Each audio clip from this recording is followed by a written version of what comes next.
Nobres irmãos em Cristo, paz do Senhor. Lhe tenho uma boa notícia para começar a nossa aula da escola dominical. Jesus é bom, Ele é maravilhoso. E hoje, na lição número 4, estudaremos o ministério avivado de Jesus. Eu já aprendo aqui a primeira lição. O ministério de Jesus é avivado. E assim como o ministério dele foi um ministério avivado, ele deseja que o nosso ministério também seja avivado. Ele deseja que a nossa escola bíblica dominical, que a nossa aula dominical seja plenamente avivada.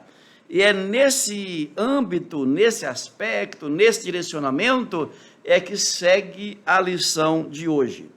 O textuário nos ensina o seguinte: então, pela virtude do Espírito Santo, voltou Jesus para a Galileia, e a sua fama correu por todas as terras em derredor.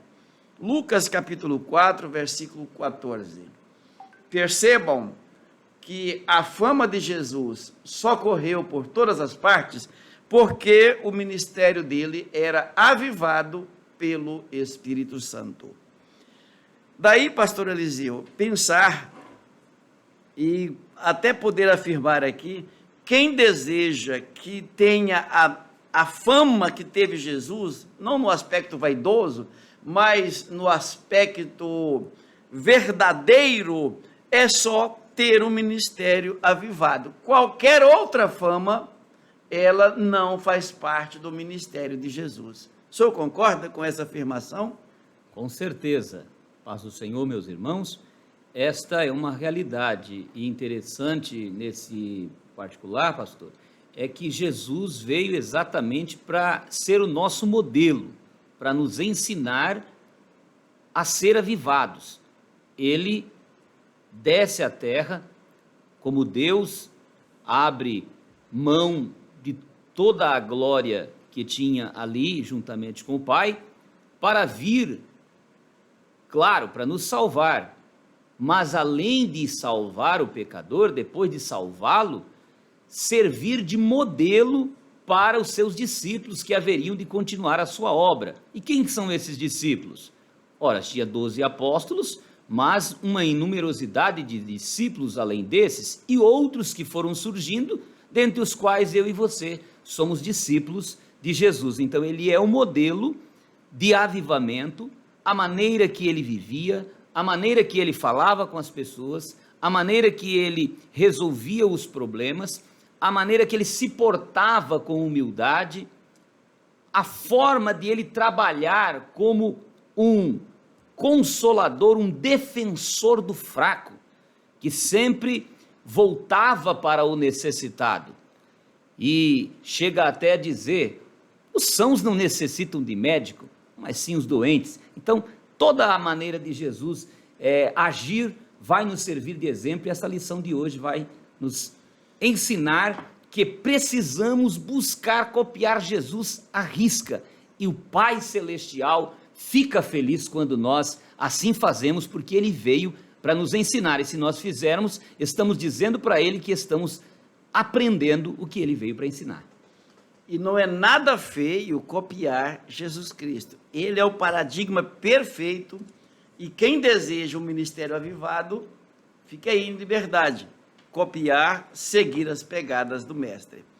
Em verdade prática, em sede de verdade prática, aparece o seguinte: o alcance espiritual da vida de um crente avivado revela a extraordinária atuação do Espírito Santo. Quer dizer, é o Espírito Santo quem aviva o crente. Inclusive Jesus, sendo Deus, não é paradoxo não, pastor Eliseu, avivado pelo Espírito Santo, na virtude do Espírito Santo, ele agia em consonância e através do Espírito Santo, mesmo sendo ele Deus, perfeitamente Deus, 100% Deus. Glória a Jesus. Glória a Esse manifestar de Jesus, ele foi 100% Deus e 100% homem. Às vezes, nós queremos até nos desculpar de algumas fragilidades nossas, dizendo que por ele ser Deus, os milagres aconteciam, mortos ressuscitavam, paralíticos andavam, cegos viam, ele trazia uma palavra de consolo ao órfão, à viúva, ao triste. Os problemas que chegavam a ele tinham solução. Jesus não dispensava as pessoas de mãos vazias. Os demônios, quando o viam, já clamavam de longe: Jesus, Filho de Deus, como aquele gadareno, o que vieste fazer aqui nos atormentar antes do tempo?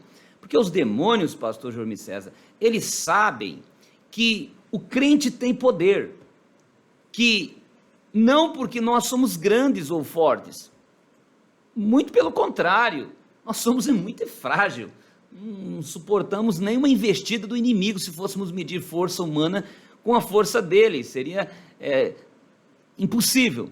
Mas a Bíblia diz em Colossenses 2:14 que Jesus expôs eles ao vitupério, à vergonha e triunfou neles por nós na cruz. Ou seja, traduzindo, ele venceu a Satanás em nosso lugar, para que nós, por onde andarmos, não precisemos mais lutar, de certa forma, com as nossas forças mas agora só utilizar o recurso, o nome de Jesus, expulsar em nome de Jesus. Por isso a gente não sai pedindo licença, por favor sai daqui, por favor faz isso, não incomoda não, nós não temos esse carinho com o adversário, porque Jesus diz, você não tem que ficar pedindo misericórdia, eu já conquistei por ti na cruz tudo, agora você fique debaixo do meu sangue e somente dê a ordem e triunfe.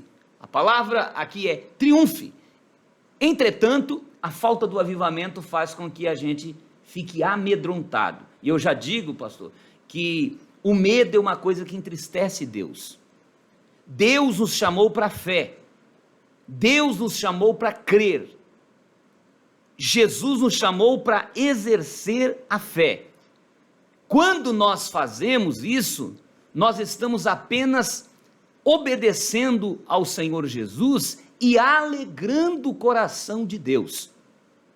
Exercer a nossa fé, atuar nos moldes da palavra, debaixo dessa sabedoria dada por Jesus através do seu exemplo de avivamento, é apenas alegrarmos o coração de Deus.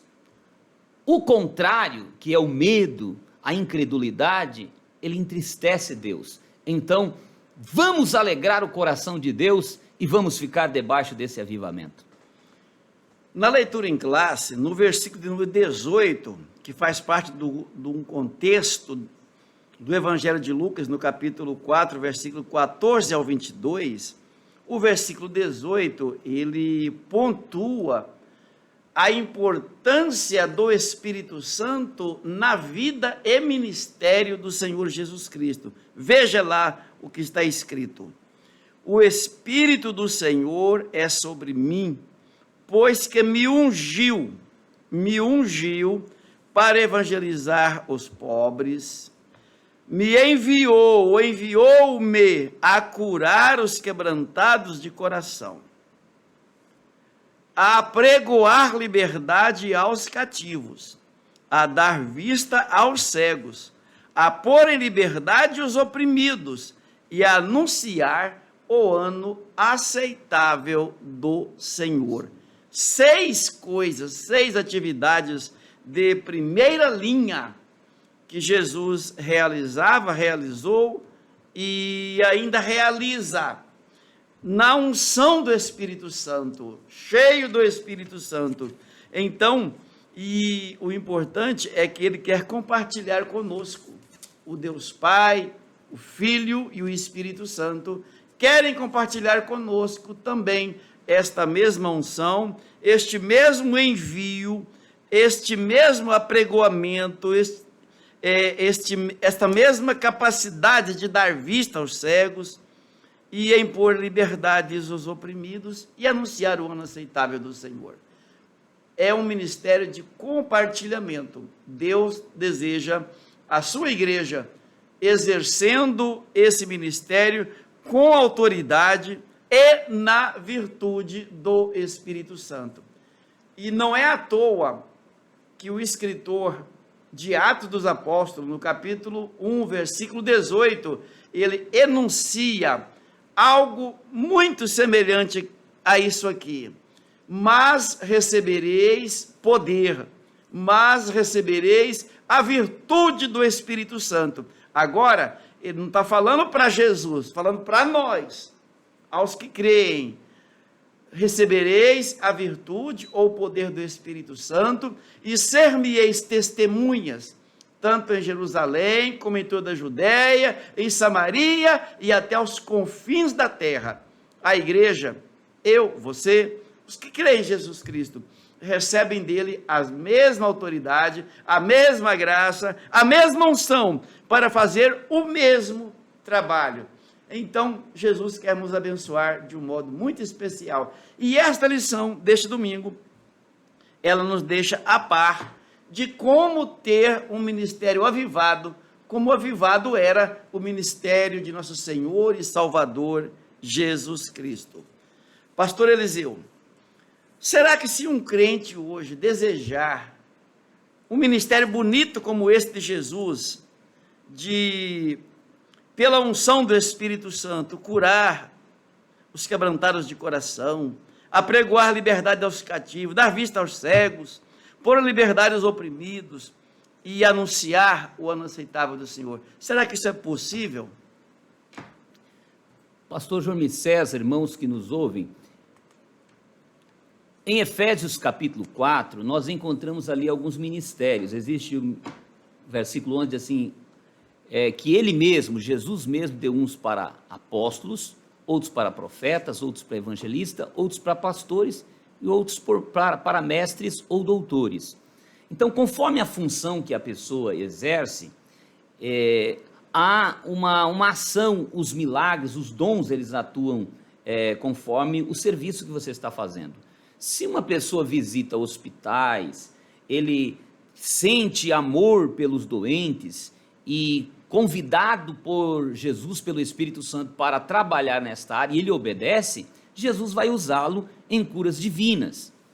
Se ele sai para fazer a obra de Deus, pregando o Evangelho, Jesus vai usar ele para libertar os quebrantados de coração, pessoas drogadas, pessoas tristes. Ele vai ter unção para esse fim. Por isso, algumas pessoas ficam assim preocupadas, será que Jesus está atuando como ele atuava no passado? Em 1 Coríntios capítulo 14, vai dizer, buscai os melhores dons, e eu vos mostrarei um caminho mais excelente. Quem faz um trabalho para Jesus, para exercer aquele trabalho, ele precisa de ferramentas, e Jesus dará esta ferramenta a eles, é isto que eu quero dizer.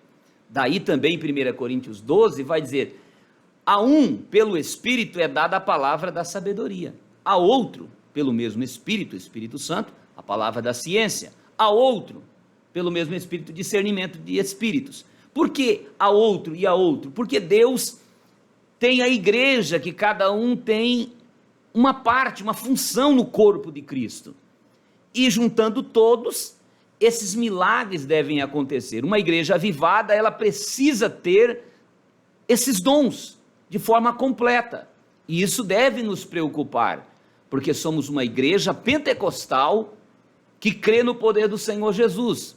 Agora, ser exemplo ou receber o que Jesus tinha dado para nós, muito claro, João 14, versículo 12, Jesus diz, aquele que crer em mim, fará as obras que eu faço, e as fará maiores do que estas, porque eu vou para o meu Pai. Logo, Jesus espera, ele não só precisamos fazer as obras que Jesus fazia, mas nós precisamos entender que Jesus espera que façamos, é uma questão de obediência.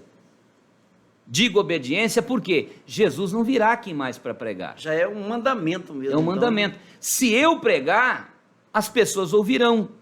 Se eu não pregar, Jesus não pregará. Ah, mas Jesus não tem todo o poder? Mas ele já veio fazer a parte que cabia a ele, e agora ele deu a nós esta missão, e não cumprir esta missão é uma desobediência. Daí eu volto ao ponto que estávamos iniciando, versículo muito conhecido, Marcos 16, versículo 15 e 16, ide por todo o mundo, pregai o evangelho a toda criatura. Eu estou obedecendo isso? Você está obedecendo isso? Foram palavras finais de Jesus. Para sair da terra, ele deixa, olha, ide por todo mundo, pregai o evangelho, é uma ordem, a toda criatura. E o pastor aqui citou Atos 1 e 8, dizendo, começando por Samaria, começando por Jerusalém, melhor, depois pela Judéia, que são os estados ao lado de Jerusalém, depois Samaria, que é um pouquinho mais distante, e depois outros países até aos confins da terra. Tem gente que é muito empolgado, ele quer pregar logo lá na China, ele quer pregar logo lá na Inglaterra, ele quer pregar num lugar bastante distante para ele dizer que foi longe. Vaidade, o evangelho não é pregado por vaidade, eu preciso começar dentro da minha casa, depois eu vou aos meus familiares, eu tenho parentes que possivelmente ainda não são salvos, depois desses parentes eu tenho ali em torno ainda vizinhos, e aí vai tendo uma sequência. Depois que eu atender o meu bairro, a minha cidade, o meu estado, o meu país, eu posso atender também outros lugares. Agora, se Jesus já está me chamando para atender outro lugar, porque ele tem quem atenda cá, é porque já chegou a hora de eu ir lá, uma vez que eu não posso também ficar só em minha cidade. Uma igreja que não evangeliza, que não faz missões, ela não está cumprindo o ID de Jesus completo. Porque é necessário que nós saibamos que nós temos condição, mesmo que seja pouca em alguns casos, mas temos de ir um pouco mais longe. Mas aí o que o texto está dizendo? Ide pregar o evangelho, porque aquele que crer será salvo, que não crer será condenado. Daí diz, e estes sinais seguirão aos que crerem. Em meu nome expulsarão os demônios. Em meu nome falarão novas línguas. Em meu nome, se beber alguma coisa mortífera, não lhe fará dano algum. Em meu nome pegarão nas serpentes e não lhes fará dano algum. Em meu nome porão as mãos sobre os enfermos e os curarão. Jesus está falando com quem? Com quem vai pregar o evangelho. Talvez você não tenha visto Jesus curar por você. Eu pergunto, por quantas pessoas você tem orado e colocado as mãos? Talvez você não tenha pegado em serpentes, nunca tenha precisado, mas até onde você tem ido pregar?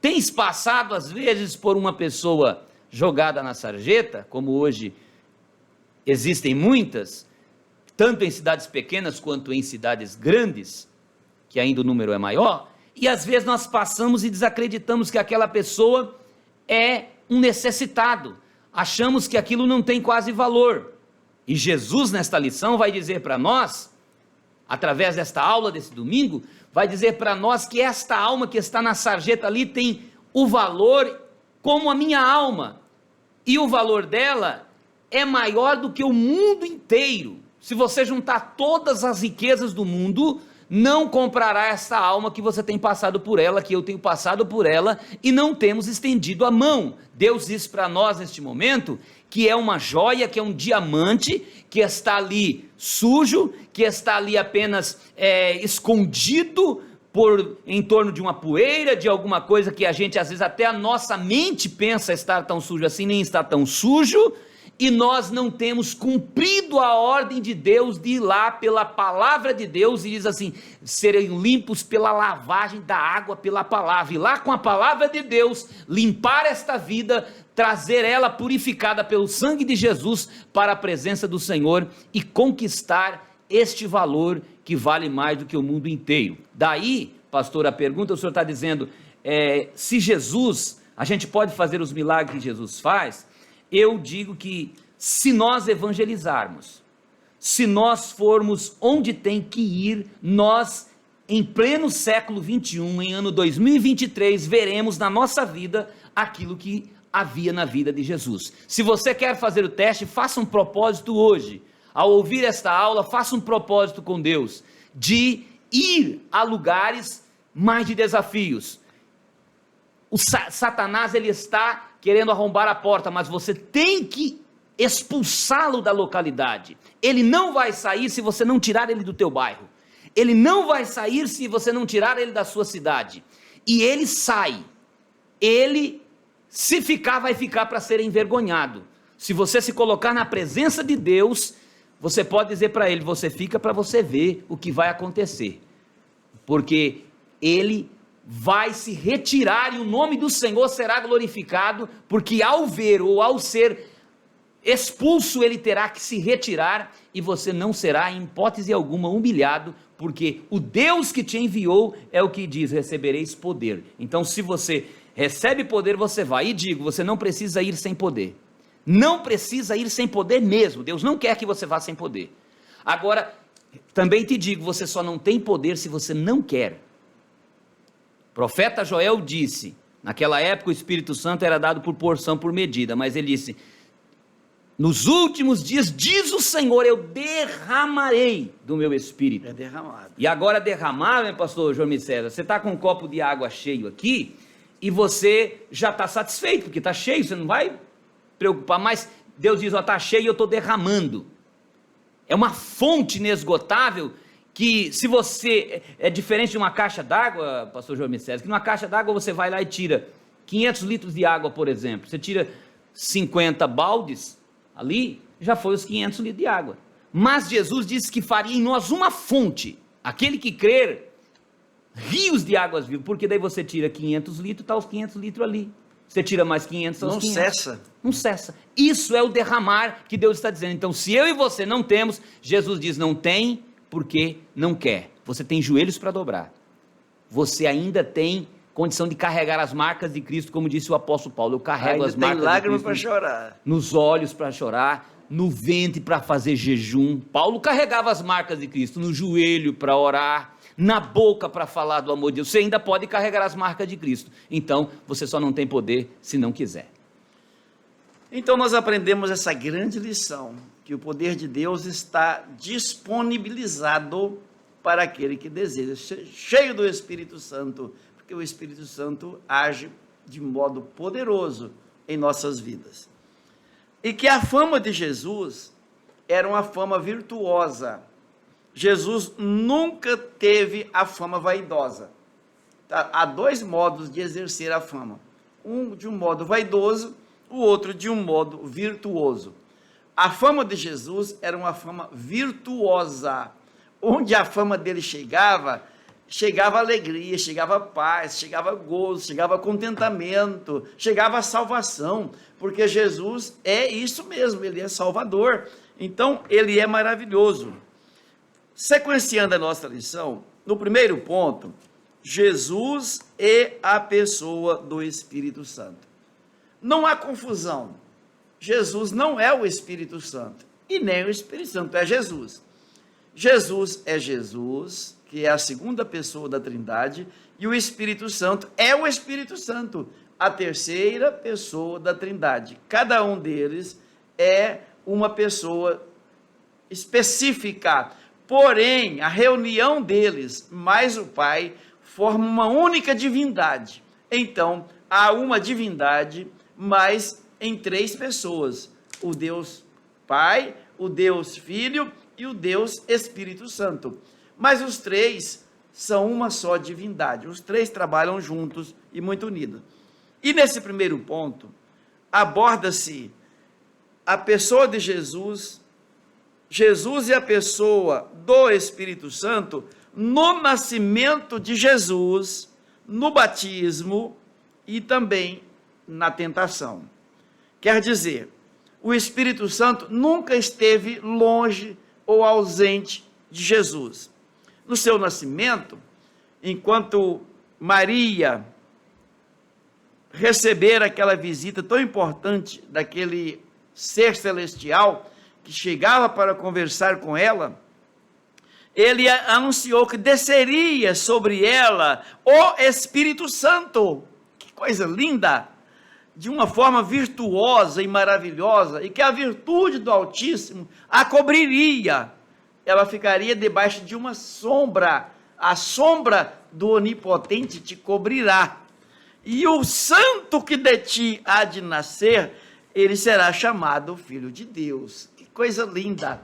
Na concepção, no momento quando Maria concebia Jesus, pelo Espírito Santo, uma ação totalmente sobrenatural e divina.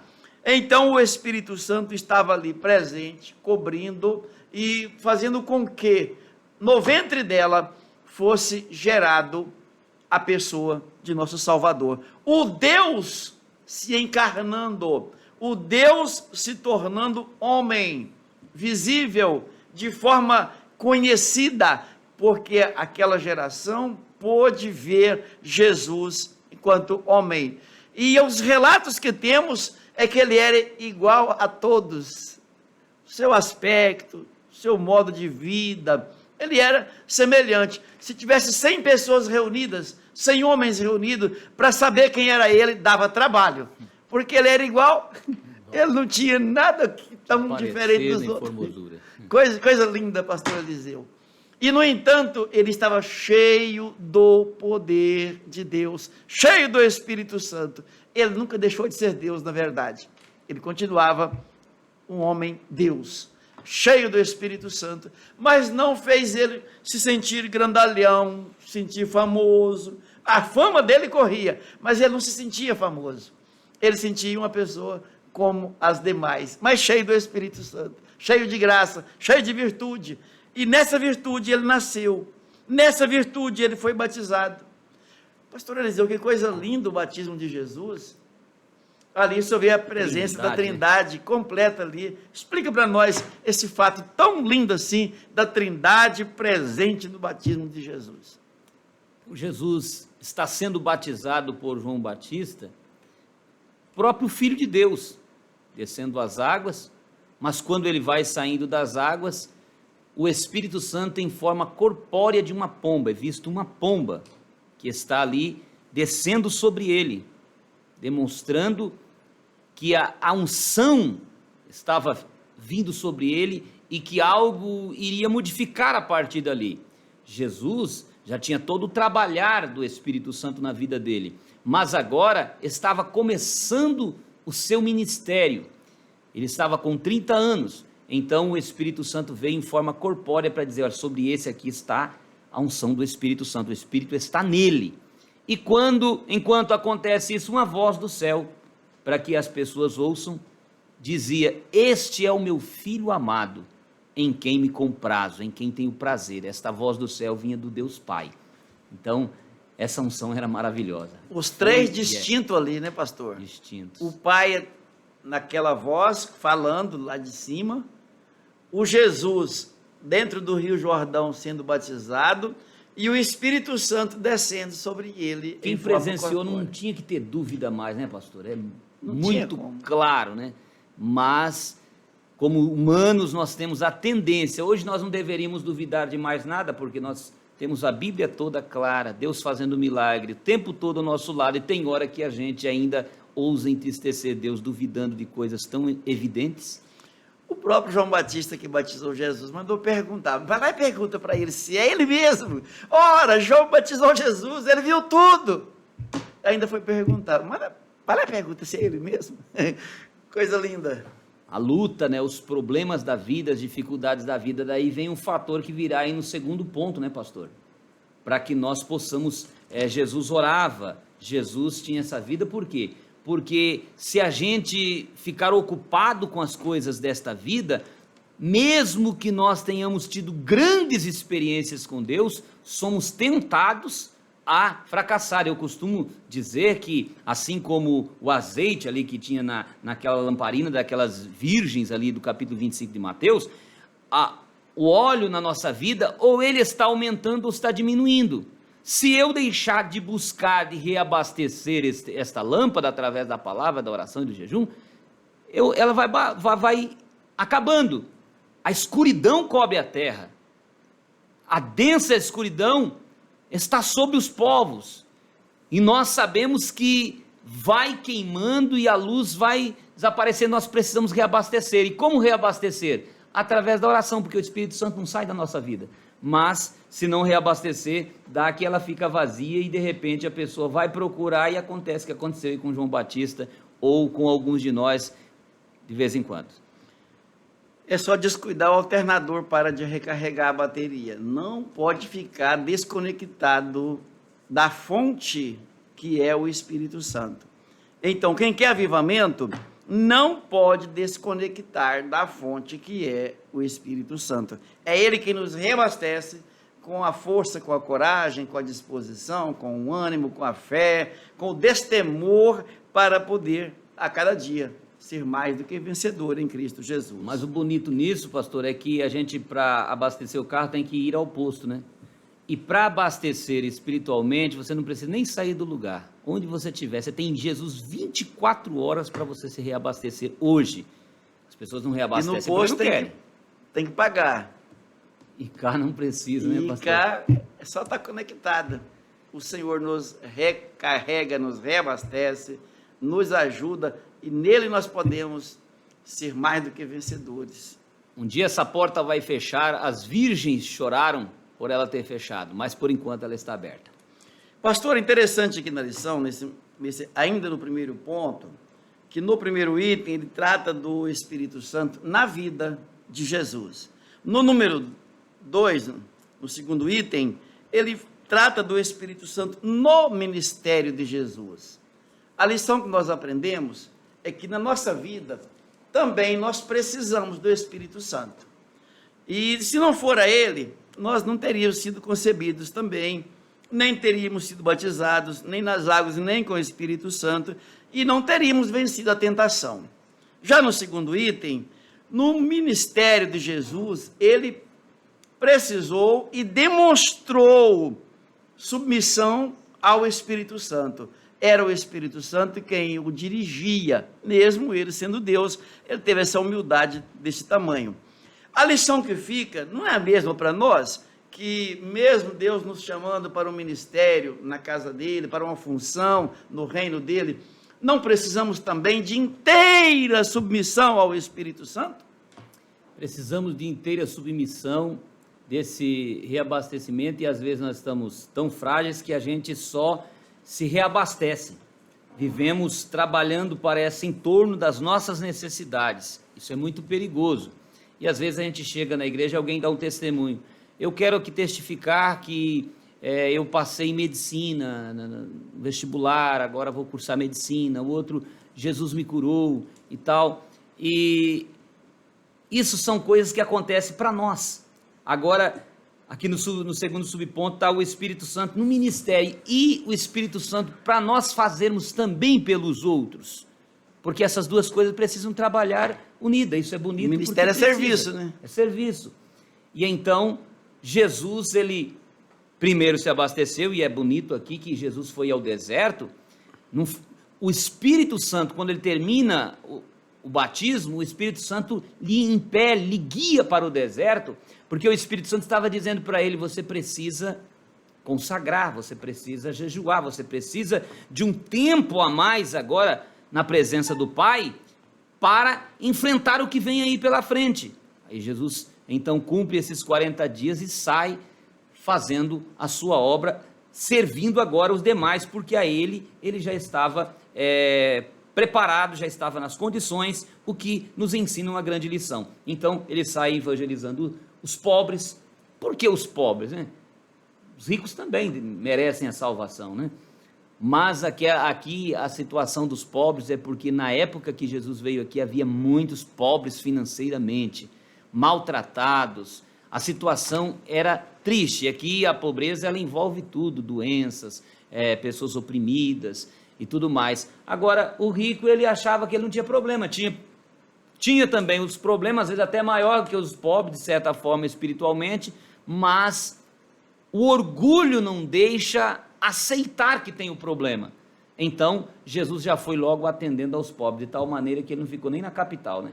Já foi logo para Cafarnaum, para Galiléia, aquelas regiões mais pobres, e depois, quando João Batista foi preso, ele se retirou um pouquinho mais ainda para regiões de Zebulon, porque sabe que lá tinha o necessitado. Onde quer que tenha uma alma, Jesus valoriza. Se o rico, como o Nicodemos procurou, também foi atendido. Foi atendido e foi abençoado. Então a dificuldade não é de Jesus evangelizar os ricos, é de os ricos aceitar o evangelho de Jesus. Porque sempre eles terão ou um argumento a mais, ou dirão que não tem tempo, que eu comprei tantas juntas de boi, tenho que experimentar, eu casei, estou de lua de mel, não posso mexer com isso agora, ou comprei uma terra, tem um campo, tenho que ir lá ver. Sempre terá um negócio, eu tenho minha empresa, eu tenho não sei o quê, não posso mexer com isso agora, não tem tempo para isso, esse negócio de religião, deixa isso para lá, depois eu vejo, e etc. Grande parte das pessoas que possuem uma fortuna um pouco mais avantajada, elas não conseguem liberar nenhum tempo sequer para o evangelho. Daí elas não aceitam ser evangelizadas. Não é que Jesus não queira, é elas que não se disponibilizam para receber o evangelho. Bem, pastor, a coisa aqui está muito boa, graças a Deus. No segundo ponto, o senhor já até deu um toque nele, Jesus e a oração em seu ministério. Também, claro, para nos ensinar que se ele, Deus, se ele, cheio do Espírito Santo, se ele, na unção do Espírito Santo, ele precisava de um ministério de oração, quanto mais nós precisamos de desenvolver o ministério de oração. Quer dizer, além de eu estar cheio do Espírito Santo, eu preciso, na submissão desse mesmo Espírito Santo, ter uma vida de constante oração e vigilância, para que eu continue abençoado por Deus. E aqui ele fala o valor da oração, e ele fala uma vida de oração. O senhor conseguia sintetizar isso para nós? O valor da oração e uma vida de oração? A oração tem o seu avultado valor, porque é uma ponte que nos liga a Deus. O Espírito Santo sabe do valor desta oração, que diz em Romanos capítulo 8, versículo 26, que da mesma maneira ele ajuda nossas fraquezas, porque nós não sabemos pedir como convém, mas ele intercede por nós com gemidos inexprimíveis. Hoje nós encontramos muitas orações vazias, orações que parecem aquela reza, aquela repetição, né? No sentido de repetição. E Deus espera que cada momento da nossa vida seja único, que nós saibamos conversar com Deus e que a gente tenha sede de Deus, como disse o salmista no Salmo 42, a minha alma tem sede de ti, como o cervo brama pela corrente das águas, assim anseia minha alma por ti, ó Deus. Então, se nós temos esta sede, nós vamos buscar ao Senhor e automaticamente quem está na presença de Deus, ele está protegido. Quem vai se meter com a pessoa que tem o Criador dos céus e da terra na vida dele? Às vezes eu me sinto triste por desvalorizar este poder todo que está em minha vida. E você deve também sentir o mesmo, porque a verdade é, Jesus mora em você, o Todo-Poderoso está na tua vida, mas de vez em quando a gente tem medo, de vez em quando nós queremos fugir, de vez em quando nós estamos um tanto desanimados, alguns até deprimidos, e Jesus pergunta, por qual razão? A oração é esse suporte. Então, no ministério de Jesus, havia a oração, que é um conceito, porque ele queria estar mantendo-se em comunhão o tempo todo com o Pai. Essa comunhão lhe daria fortaleza, dizendo para nós que se nós estivermos em comunhão com o Pai, nós também teremos essa fortaleza. Então Jesus, às vezes passava a noite inteira orando. Aí a nossa pergunta, mas por que Jesus orar a noite inteira? Precisava de tudo isso? E olha que ele tinha trabalhado o dia inteiro já. E às vezes ficava até com dó dos discípulos, ao perceber que o discípulo não tinha aquela estrutura, como nós vemos lá no jardim do Getsêmani. Ele pergunta para Pedro e diz assim, mas vocês não podem vigiar 1 hora comigo? Ore para que vocês não entrem em tentação. Mas eles tinham passado um dia corrido, eles estavam cansados. E aí Jesus volta novamente e pergunta, não pode. E pastor, dá até para entender que se não tiver na unção do Espírito Santo, a canseira física vence. Vence. Mas quando nós estamos na unção do Espírito Santo, quando nós estamos cheios do Espírito Santo, a nossa motivação, ela é extraordinária. Ela acontece por uma fonte inesgotável. E essa fonte inesgotável é o Espírito Santo de Deus. Pode ver, Jesus estava cheio do Espírito Santo. Os discípulos sentindo canseira e ele sentindo desejo de alcançar mais vidas para o reino de Deus. Quer dizer, ele se reabastecia, vendo a necessidade das pessoas, ele se reanimava, ele se renovava, se é que eu posso dizer isso. Ele se renovava vendo a necessidade das pessoas, e então aí ele ia atrás mesmo, ele não deixava para o outro dia aquilo que ele tinha que fazer naquele momento. Nem em questão de canseira e nem em questão também de alimento, né, pastor? Nada para ele aquela mulher samaritana, os discípulos foram comprar comida, trouxeram, Senhor, a comida chegou. Ele falou, não, tem uma comida melhor. Mas será que alguém trouxe comida para ele? Ele falou, não, a comida minha é fazer a vontade do meu Pai que está no céu. Vocês estão dizendo que falta 4 meses para ceifa? Dá uma olhada. Já vinha a cidade de Samaria ouvi-lo. E ele dizia, olha aí os campos que estão brancos para a ceifa. Ficaram 2 dias, eu não sei em que momento Jesus parou ali para se alimentar, se ele conseguiu naqueles 2 dias, mas o que o pastor está falando aqui é uma verdade, irmãos. Eu já teve caso de dizer, olha, eu não consigo nem ficar em pé, eu estou numa canseira de 24 horas tomado, que eu não consigo ir à frente. Eu falo, eu não consigo mais nada. De repente chega o irmão e fala assim, ele diz, você vai pregar na igreja hoje à noite. Mas como eu aprendi a nunca rejeitar quando a oportunidade vem a mim, eu digo, se o senhor está me convidando, eu vou. E quando eu chego lá é como se eu tivesse começado um dia naquela hora. O que é isso? O Espírito Santo. Então, é o que Jesus diz assim, olha, não fique preocupado quando você estiver diante das autoridades sobre o que você vai responder, porque na mesma hora o Espírito Santo vai dar a palavra certa. Assim, tudo que você precisa, Deus é o dono da vida, ele vai restabelecer. Então Jesus levantava cedo. Imagine aquele dia quando ele fala para os discípulos, vocês podem atravessar o mar, o lago de Genezaré, e eu depois vou também. E Jesus fica por ali orando e a noite cai, e ele então vai andando por cima das águas, encontra os discípulos lá pelas 3 da madrugada, a gente imagina, e eles se assustam, né? E ele fala assim, não é um fantasma, não, sou eu. Aquela palavra sou eu ali quer dizer eu sou, é o mesmo eu sou. O que vocês precisarem aqui, eu estou andando por cima da água, porque é o eu sou que está aqui. Aí Pedro, então Senhor, deixa eu ir ter contigo por cima das águas. No outro dia, o povo ficou observando o barco dele ali, que estava para sair, e falou, mas ele não saiu com os discípulos. Não tem barco aqui que saiu. Ele não pode estar do outro lado, tem que estar do lado de cá. Mas quando fizeram o contorno, Jesus estava do lado de lá e disseram assim, que hora que vieste?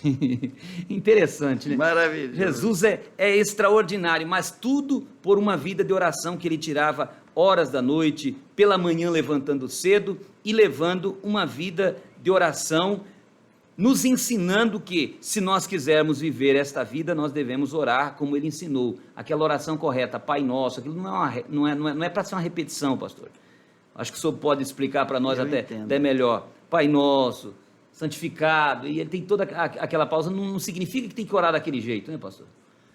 A oração do Pai Nosso é uma oração, um modelo, é uma oração completa, é a oração completa que o crente precisa aprender a fazer o Pai Nosso. Mas há uma interpretação do Pai Nosso que, quando eu falo Pai, eu estou aceitando Ele como meu Pai e estou me colocando como filho. E assim como o filho deve obediência ao Pai, eu também devo obediência a Deus. E aí é grande a explicação do Pai Nosso, e com certeza nosso tempo não dará. Mas o Pai Nosso é a oração completa, que quando eu oro o Pai Nosso, de coração, eu cumpri todas as exigências divinas para que eu seja filho de Deus. Eu volto aqui na lição, pastor Eliseu, para pedir ao senhor mais um pouco da sua sabedoria, para nos ajudar aqui no terceiro ponto da lição, quando fala sobre a vida, uma vida na unção do Espírito. Jesus tinha uma vida na unção do Espírito, está claro, ele era submisso ao Espírito, em que pese ser doador do Espírito, ele era submisso, ele andava na direção que o Espírito Santo, porque o Espírito levou até para ser tentado, ele não relutou, ele seguia na direção do Espírito. Mas então, a unção do Espírito numa vida, num ministério, numa pessoa, como que o Senhor pode nos ajudar a entender que isso ocorre? É algo que a pessoa possa conseguir com seu esforço? Ela orou e conseguiu? Ou é uma dádiva de Deus na vida dela? Interessante. Então, que pergunta, hein, pastor? Jesus dizia: o que eu faço, não faço de mim mesmo. Olha, ele como Deus, ele diz assim: o que eu faço, não faço de mim mesmo, mas eu faço o que o meu Pai manda, o que o meu Pai dirige. Por que ele utiliza essas palavras? Porque está aqui no capítulo 4, que é o mesmo que está em Isaías 61, a profecia: o Espírito do Senhor Jeová está sobre mim. Aí a gente diz assim, mas Jesus, ele era Deus, por isso ele conhecia os pensamentos das pessoas, ele sabia o que ia acontecer lá à frente, ele podia resolver todos os problemas porque ele era Deus. Não é correto esse argumento. Ele é Deus, sempre foi, não deixou de ser Deus, mas quando ele deixa a sua glória, ele se enclausula num corpo de carne e passa a viver nos limites do homem, e por isso é que o Espírito do Senhor Jeová está sobre ele. Então o Espírito do Senhor Jeová é que lhe guiava, ele não fazia o que ele queria, dizia ele. Assim também nós não podemos fazer o que nós queremos. Daí, Paulo fala que ele esvaziou. Precisa esvaziar-se de si mesmo. Então, para ser cheio do Espírito, precisa se esvaziar. Quem quiser ser cheio do Espírito Santo, quem quiser a unção de Deus, tem que se esvaziar. Porque se já está cheio, como é que vai encher? Não tem jeito. Então tem que esvaziar de alguma coisa, aí naturalmente, das obras da carne, dos maus pensamentos, daquilo que é errado, que é pecado, joga-se fora. Se esvazia para que seja cheio do Espírito Santo. Jesus não teve dificuldade. Será que nós crentes, pastor João César, estamos cheios? Será que é esse um dos problemas que as pessoas não conseguem mais poder de Deus? Será que é porque já estão cheios e não está tendo esse espaço? De alguma coisa, não está tendo vaga dentro. Nós temos que deixar um espaço para que sejamos cheios do Espírito Santo. É até a recomendação do apóstolo Paulo, ser cheios do Espírito Santo. Eu tenho que ser cheio dele, senão não terá jeito mesmo. Agora, como nós sermos cheios do Espírito Santo? Então, a Bíblia tem essas recomendações. O que Jesus fazia? Qual era o exemplo que Jesus dava? Vivendo em comunhão com o Pai, ligado. E aí ele vai dizer em João 15, dizendo assim: eu sou a videira verdadeira, meu Pai é o lavrador. A vara em mim que não dá fruto é cortada, mas aquela que dá fruto, limpa-se para que dê mais fruto ainda. E diz: e vós estáis limpo, ou se tornam limpo pela palavra. E diz assim: e sem mim nada podeis fazer. Então, se estamos ligados em Jesus, o milagre acontece. O versículo 7 mesmo vai dizer: se permanecerdes em mim e as minhas palavras permanecerem em vós, pedireis tudo o que quiserdes e vos será feito. Então o segredo aqui para uma vida cheia do Espírito Santo é permanecer em Jesus e Jesus em nós. Às vezes nós nos preocupamos muito e até oramos muito, mas vigiamos pouco. Às vezes até jejuamos bastante, mas olhamos pouco. A Bíblia diz: olhai, vigiai e orai. Então tem pessoas que estão se acabando na oração e no jejum e as coisas não vão à frente, porque o orgulho já ocupou o espaço, porque às vezes o descuido com as palavras, com os negócios, com o que compra. Até a fama vaidosa, né? a forma vaidosa, a falta de amor. Por que lá em 1 Coríntios 12 tem os dons espirituais, no capítulo 13 o amor, e depois no capítulo 14 volta os dons espirituais, porque o amor tem que estar no meio, e de repente o amor não está no meio, e aí a pessoa está trabalhando e se desgastando e está se acabando. Hoje o que nós vemos de pessoas se acabando, virou um ativista e não resolve. E Jesus não quer religião, não é religião. Jesus quer santidade, comunhão, Jesus quer fidelidade, amor, humildade. É isso que vai fazer a pessoa estar cheia do Espírito Santo. É um mistério, pastor, que eu vejo que tem muitas pessoas aí lutando por uma santidade que não entendem, porque a santidade também é Deus que produz em nós, e a pessoa quer ser santa pelo seu próprio esforço, ele quer fazer o sacrifício pelo seu meio. Eu já vi pessoas dizendo, eu jejuei tantos dias, por isso vou lá e o milagre vai acontecer, como se o jejum que ele fez lhe desse direito, lhe desse poder para ele comprar a vitória, quando Jesus já comprou. Aí Jesus fala, meu filho, você não precisava jejuar nada para comprar, porque comprar já foi comprado, a cura para você já foi comprada, a vitória sobre os demônios já foi comprada, a vitória sobre o pecado, você não precisa fazer nada, é gratuito, é de graça.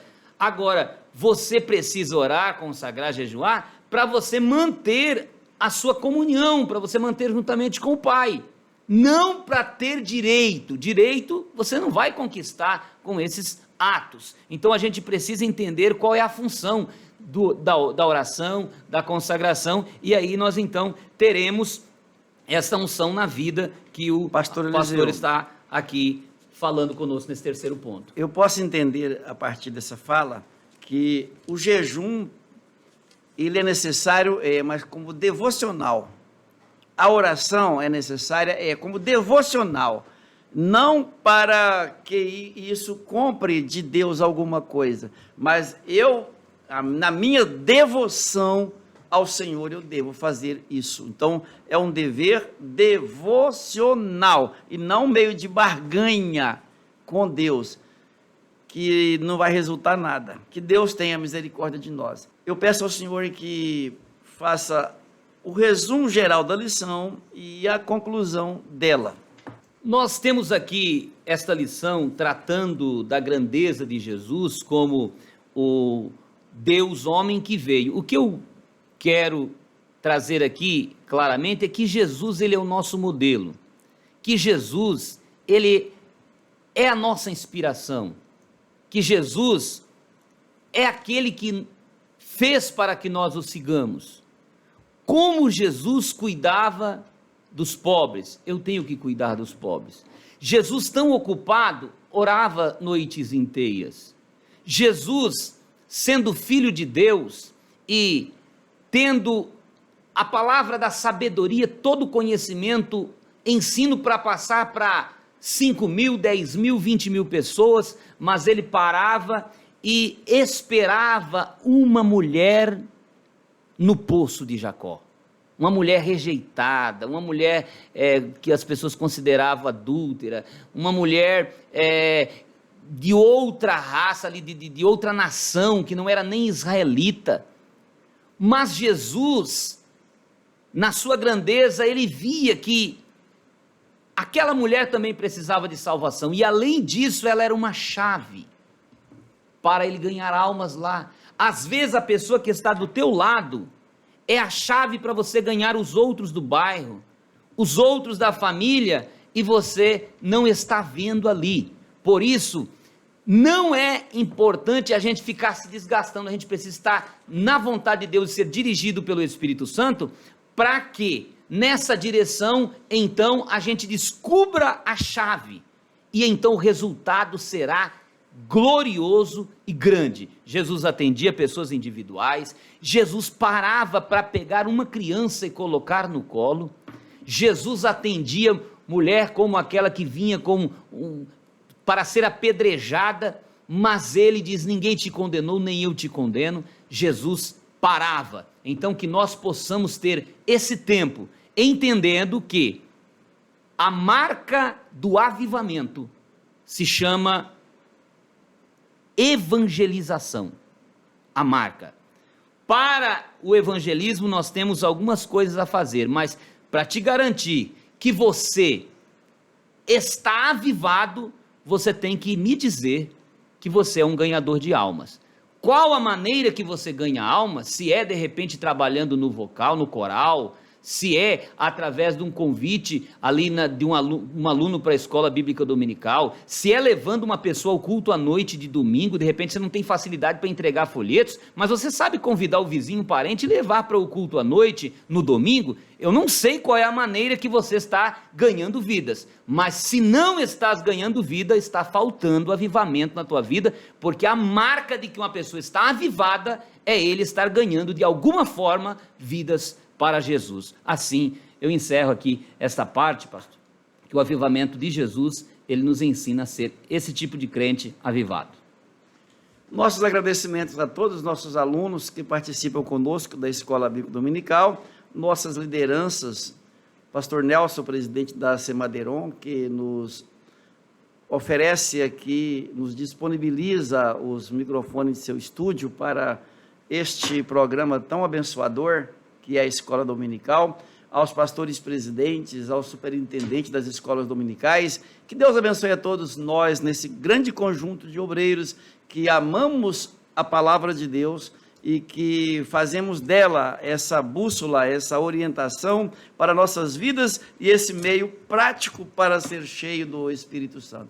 Deus abençoe a todos, vamos orar e que Deus tenha compaixão de nós e nos ajude a ser avivados no Espírito Santo.